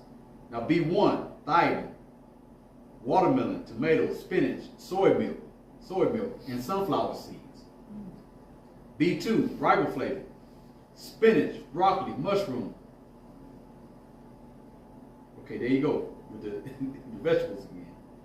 B3, nitrogen, spinach, potatoes, tomato. More vegetables. B12. Okay, we know we need to supplement that B12. So keep an eye on your B12 levels, especially if you're whole plant based. And even those that eat meat have problems with B12. So if we need to keep an eye on our B12 levels. And the more raw you eat, the better your B12 levels will be, because it's a bacteria. Now, B6, bananas, watermelon, tomato, potatoes, broccoli, spinach. Vitamin C, mango, orange, lemon, grapefruit, strawberries, kiwi, spinach, broccoli, red peppers, peas, tomatoes. Vitamin D, sunlight, and a lot of supplementation for vitamin D, because your vitamin D levels need to be between 60 and 80. I know a lot of people, if you read 25 with 30, 35, that's fine. No, we need optimal vitamin D levels, because vitamin D levels need to be optimal. Now, oh, good.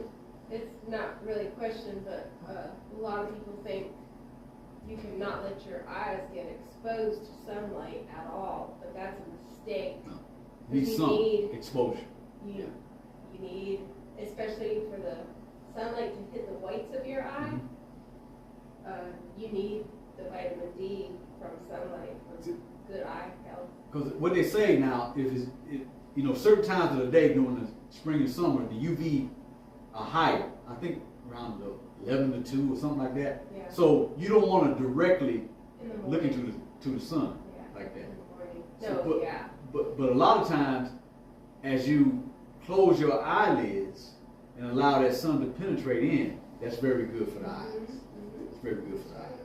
Now, vitamin E, avocado, tofu, wheat, which wheat is the issue now, so you got to find the right wheat, and sunflower seeds. Vitamin K, spinach, broccoli, Brussels sprouts, leafy green vegetables, folate, tomato, broccoli, spinach, asparagus, okra, green beans, black-eyed peas. So, what do we miss? I mean, it's back to lifestyle and diet, eye health. We don't want to get these things. And now, if we do get them, then those same vitamins there that you get from the food, it's best to always get your nutrients from the food.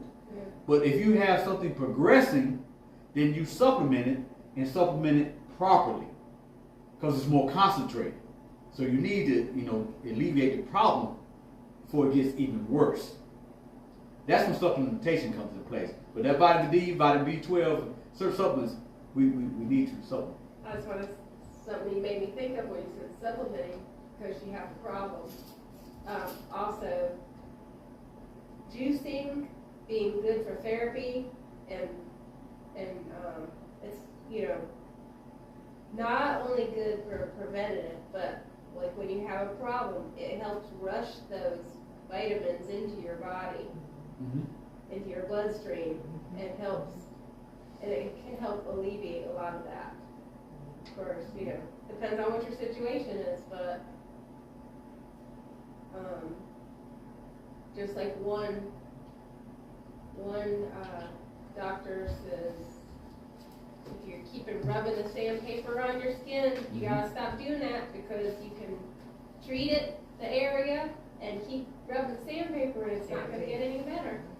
You gotta stop with, you know the causes, you gotta stop the causes, or else, you're just gonna be defeating the whole purpose. Somebody on here said, practice the 8 laws of health. That's right. 8 laws of health, we'll go over that right quick. Y'all help me. New start. Nutrition N, exercise E, water W, S is sunshine, T is temperance in all things, A is air, R is rest, and T, trust in God. Now, I didn't mention this. Lack of sleep is very detrimental to your eye health. We got to get to sleep. We got to get the sleep. And we're talking anywhere from 7 to 9 hours a night. And between the hours of 9 and 10, we should be sleep, snoring, slobbering. Okay? A lot of people now stay up to 11, 12, 1, and they figure, well, depending if you have to work or not, if you don't have to work, I'll get up at 8 or 9, and I'm fine. No. How's it turned? The amount of rest you get before the hours of midnight are twice as much as any time after midnight. That doesn't mean go to bed at 11 or 12. The earlier you get to bed, the earlier you rise, and the more that you will be able to do in God's work and what you need to do through the day. That's more healing and repair happens before those hours of midnight than all the so you can go to bed at 1 o'clock and get up at 10 o'clock. No healing and repair. There's no repairing in those hours. There's no repairing. You need to understand that. And of course, anyone, before my wife gives a testimony and the demonstration is done with the castor oil, I want to let everyone know you can contact me, amccoy1012@yahoo.com. Call me at 336-259-4997. What else? Contact me however you need to. Okay? It doesn't matter. If you need any more information, any help, or any questions or anything, just call and ask. If I don't have the answer, we're going to pray about it and get the answer. That's what's going to happen. Because we need to stop. We're aging. I'm 60 years old now. Woo, I remember when I first went in the military, I was 17 years old. How long ago was that? 43 years ago? I'm 60. My wife is older than I am. But I'm telling you, the lifestyle we lead, the aging. And if you look at any processes right now, anyone, and we got to stay hydrated. I need to mention that again. Water, water, water. And a good average is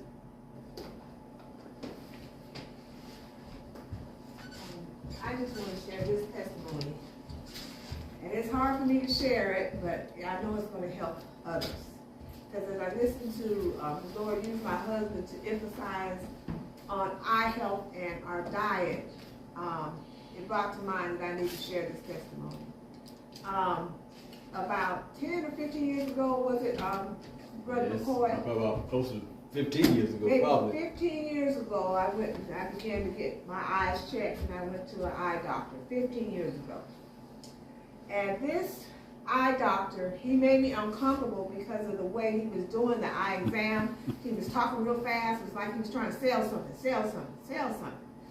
So that just kind of disturbed me right then and there. So I really wasn't paying attention to what he was saying because of the way he was carrying himself. This was an eye doctor about 15 years ago. Well, he said, it looks like you might have a situation with glaucoma, right? And we know what glaucoma is.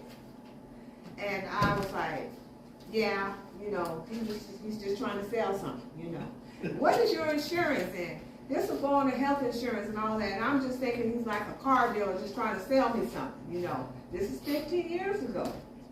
So I didn't really pay him any attention. I said, I'm going to keep my faith and trust in the Lord. And I'm thinking you're trying to just, get me for some extra money because of his behavior. Well, that was 15 years ago. Now, recently, the last 4 or 5 years, the Lord blessed me to find a great eye doctor here in this area, Dr.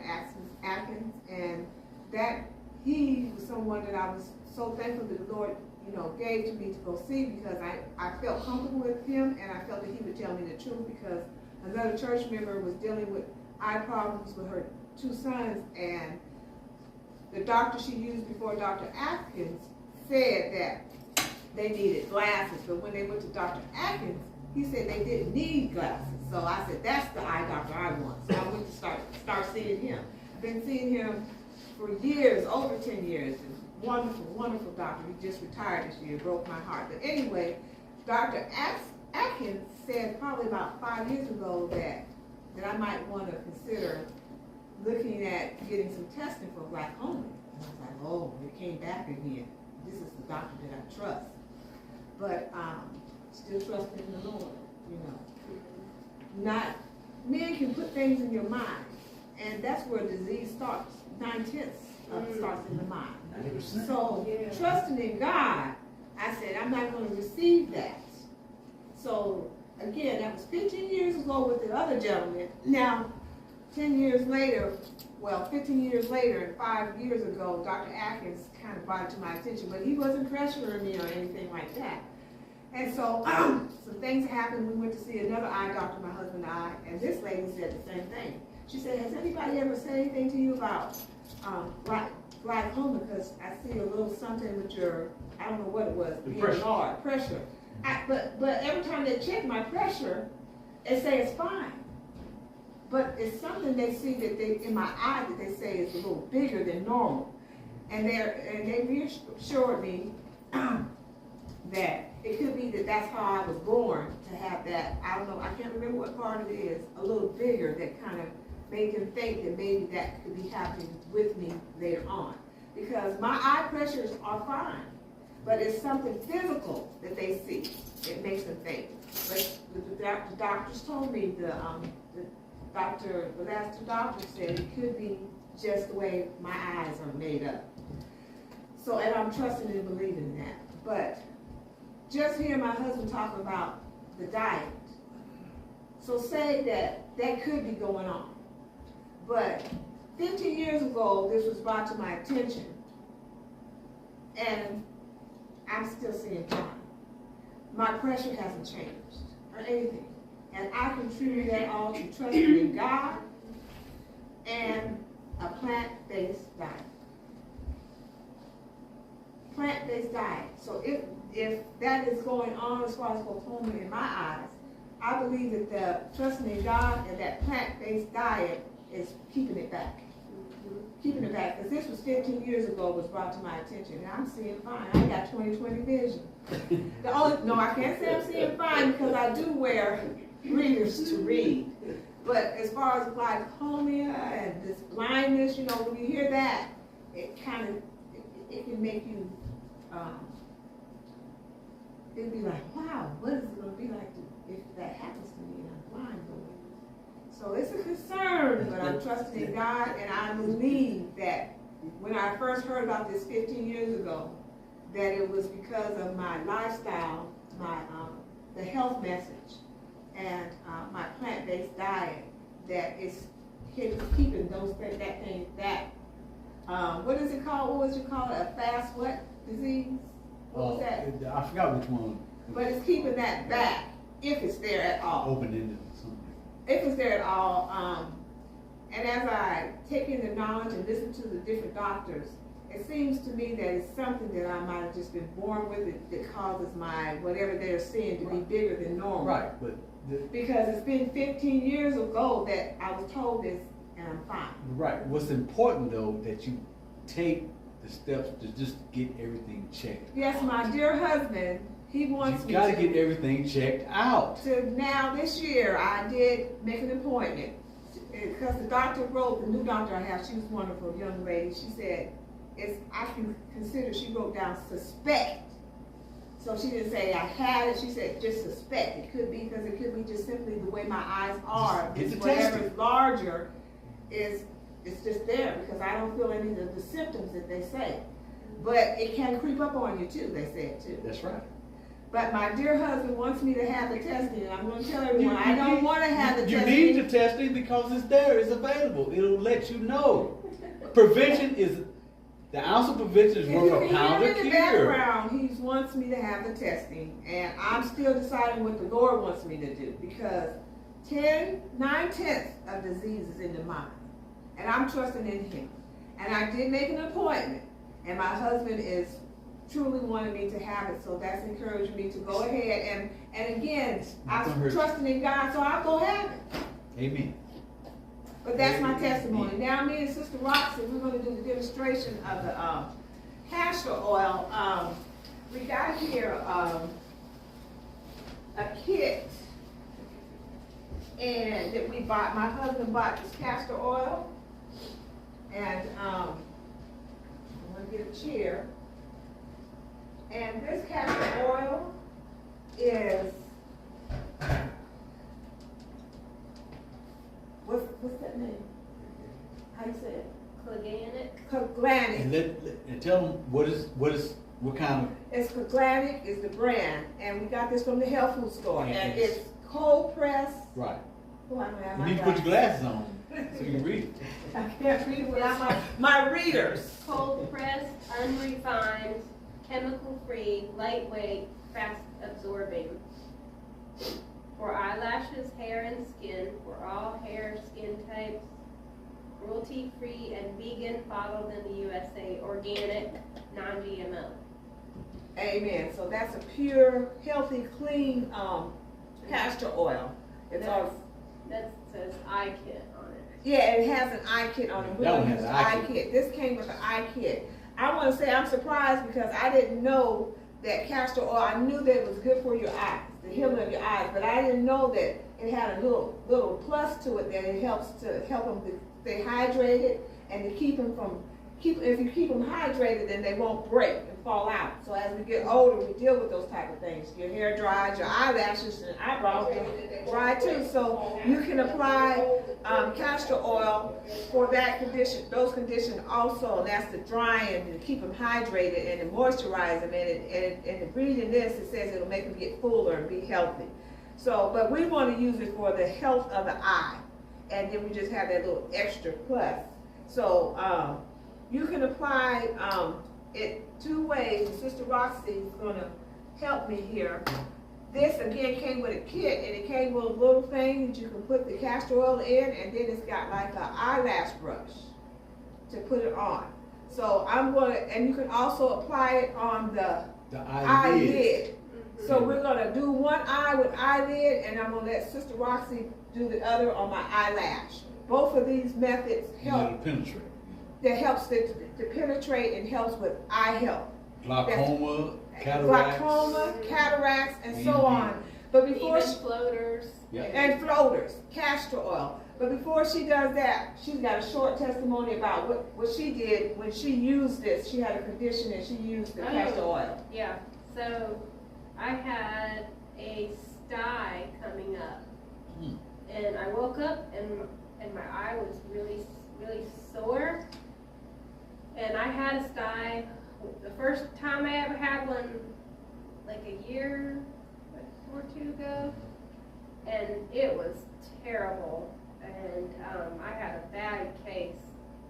And so I did more reading and research on it, and it just comes from bacteria. Like if you don't wash your hands good enough, or keep your hands washed and you wipe your eye, or whatever, and or don't properly keep your eyes clean. And so it started coming up, and like just a couple weeks before that, I recommended to my friend, and I gave her some castor oil, and she said it works, and she told her eye doctor what her friend gave her, and he said, just so happens that this medicine that I'm prescribing you has castor oil. The main ingredient is castor oil. He said, so tell your friend that she gave you a good remedy. And so I had this sty coming up, and I was like, oh no, I'm not going to go through that again. So I put castor oil in my eye and all around my eye, and it was gone in less than 2 days. Gone. You put it in your eye and around. I put it in my eye and all over my eye. And so it works. Well, It does. always test, and it recommended that you some people, everybody's different. Chemistry, we have different body chemistries, and we can be different. So always test things. And this, what we're going to do today, it says if you feel any irritation, just do a patch test. So we recommend that you always test and see what works best for you. So I'm going to let Sister Roxy do one of my eyes with putting the the castor oil. Oh, and one important thing, like Sister I'm gonna Roxy go brought get up, gloves. gloves. She's gonna get gloves and washing of the hands. When you're dealing with your eyes, Constantly. you gotta make sure everything is thorough and cleansed.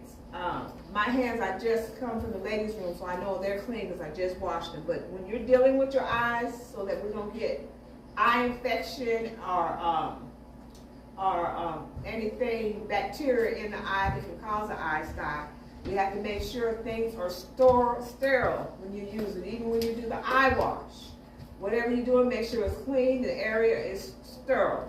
And you can put on gloves, and she's putting on some now to apply this procedure, this remedy. But it's important that everything is thorough and cleansed. Very good. Very good. And I'm just going to sit here when she comes out. She can do the remedy. One is going to be putting it on the eyelid. And how often should we? At least once in the morning, at least twice a day. At least twice a day, once in the morning and later on in the evening. And you want it to penetrate the eyelid to promote healing in your eyes. Oh, and one more thing. Don't ever share like this brush. Don't ever share it with someone else. It's when you use that brush, it's only yours. Only your brush. Let me get some more brushes. Whichever one you want to do first. Okay? Hope you use older brushes. I'm just shocked that they had such a thing. Me, I never saw it. A kit, and I didn't know it could be used for your eyelashes, for health and, Just straight ahead. okay. So what does this do? You It- put it on your eyelid. It helps to keep the eyelashes hydrated, and more than that, it penetrates the eyelid and the eyeball, I would guess. Yeah. It penetrates, because just like in your hair, if you put oil on your hair, it's going to penetrate down to the scalp and to the skull, your scalp. So that was one way of applying it, and then we're going to do the other one where you put it across the eyelid. And again, one of the plus for the ladies is doing this helps you not to lose your eyelashes and to break off. That's a problem too, yeah. And that is a problem. So doing it with the eyelashes, putting it on the eyelashes, it helps with that. Also, it helps with the promoting of the healing, because it's going to penetrate into the eyelid, and I can see that happen. So if you want to apply it to your eyelid, Yes. just make sure your hands are thoroughly clean. You can just, I have You a, dip, yeah, you can just, yeah. I have a big squirt bottle, and I just squirt a little drop on my finger and put on my eye. So yes, ma'am, you can put it on with your finger, but make sure Gotta your make sure hands your hands are are thoroughly clean. Or you can use one of these little cotton balls she's going to use now and put some on there and just rub it across my eyelid. And twice a day, once in the morning and in the evening, later in the evening, just let it penetrate. But I'm going to, I don't hide. I've Is never that was- another one? Is that 2 brushes? No, it only came with one brush. Okay. But it came with something else, and I don't know what that is used for.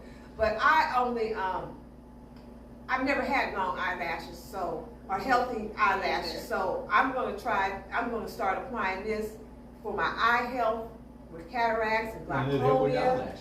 and also. And they say honey is good for your eyelashes, because you get mites and stuff on your eyelashes too. But I'm going to. They said honey's good for Yeah. it too. So I'm going to start applying the eyelash. But I'm going to let Sister Roxy put this on my eyeball.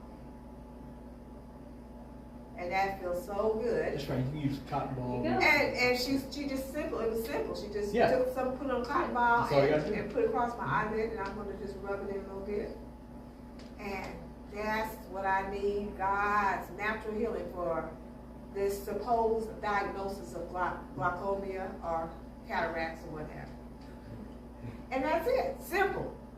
Just And that's just castor one oil. remedy. You Just can talk one about the remedy. lemon and the other things, and the honey that can be used. Yes. And also, if you can tolerate it, they also say that cayenne in your eye also can help break up those cataracts and keep them from forming too.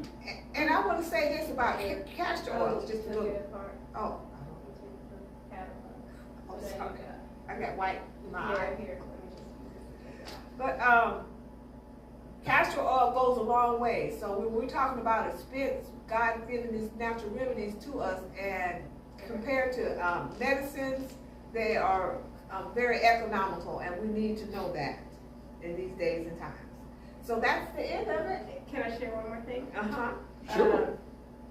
There's something called oxidative stress, and that's where a lot of the eye problems come from, is oxidation. And it's called oxidative stress, and it has to do with the free radicals, and not proper diet and stuff like that. So your eyes suffer from oxidative stress, and then you start developing eye issues, and like the glaucoma, the cataracts, and all these things. So one thing that I can tell you for sure works is I was studying about carrot juice, and I'm not trying to push juicing, but I tell you it works. So the oxidation, carrot juice rushes those nutrients that you need for your eyes and other things, and your skin and everything. And I had a brown spot on my face right here, and I'm like, what is that? And I found out that it was oxidation, and it comes from consuming sugar, and a lot of people end up having oxidation on their skin because of the years of consuming sugar. It starts coming out in your skin. And when I started juicing the carrot juice, not only did I find out it was good for my eyes, I found out, guess what? That brown spot, that oxidation that was on my face, disappeared. And I couldn't believe my eyes. No pun intended. It was gone. And it's still gone. And I thought, this is, to me, God's remedies are nothing short of miraculous. His remedies work, and they don't give you any side effects like medicines do. And that just, I'm a living testimony of that. So they work. Sister Roxy, while you up there, you giving the last testimony, you can close us out with prayer, please. Thank you. Oh, and then let them know when we'll have the next class. Okay. You gotta. Okay. Let me pull it up. Get the Hold date. on. Hold on. Get the date right. Where's the calendar? Where's my calendar? Where's my calendar? Somebody got a calendar? The third Sunday in February. That's gonna be Our next class will be the third Sunday in February. Wrong the with the date. 16th. 16th of February, 2 to 4. We'll see you then. Okay, Sister Roxy, you wanna repeat that so they'll know? So it'll be our next workshop will be on February 16th from 2 to 4, and that's on a Sunday. It's every third Sunday of every month. So be watching for that. Okay, so I guess we will close out with prayer and thank God for all He's done today. Father in heaven, we just want to thank you humbly. We just don't want to forget our benefactor of all these wonderful remedies that you have provided for us for everything, for every ailment, because you have told us that you want us to be in good health, that you wish above all things that we're in health, and that so we just want to thank you for the opportunity again to learn about these remedies that you have provided for us. Because of our mistakes that we made in our diet, and but you still have provided these remedies, and you're teaching us all the time what we can do to fix things that we have done in violation to your laws of health. And so we want to thank you for that. And Lord, we just want to ask you to give us the wisdom and the will and the strength to keep from violating your laws of health, so that these things don't happen. We don't have to suffer from these things. But we just want to thank you and praise you for all that you do for us, and your mercy and your patience with us. In Jesus' name I pray. Amen. Amen.